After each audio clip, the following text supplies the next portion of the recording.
सब दुनिया के जो करन सब दुनिया के जो करन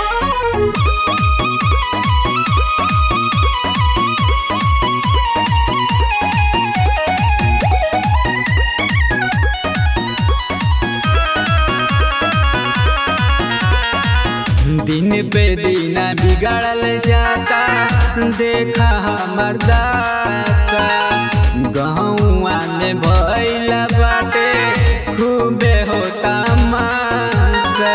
अरे फुकौना काहे हमर बतिया नइखे सुनत रे। दिन पे दिन बिगड़ल जाता देखा हमर दासा गहुआ में भइल बाटे खूबे होता मासा।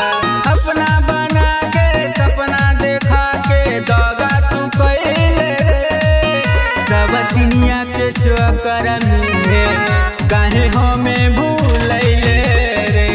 साथ तेरा संग लिहल रहले वादा तू कइले रे सब दुनिया के चक्कर में काहे हमें भूलैले रे।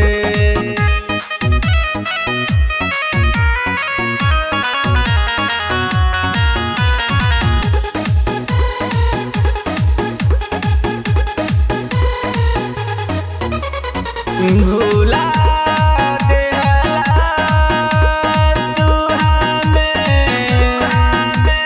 भूला देहला तू हमें कैसे जियब हो तोहरा बिना कैसे जियब हो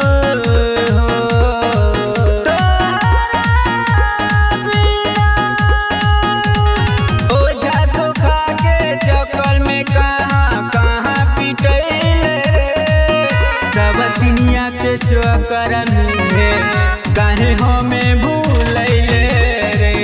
साथ तेरा संग लिहल रहले वादा तू कइले रे सब दुनिया के चक्कर में काहे हमें भूलैले रे।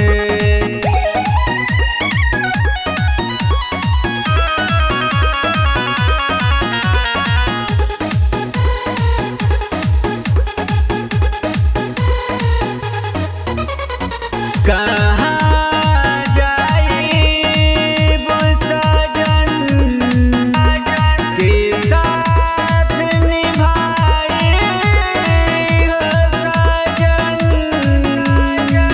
कहीं मर जाए सजन तोहरा बिना कहीं मर जाए सजन तोहरा बिना।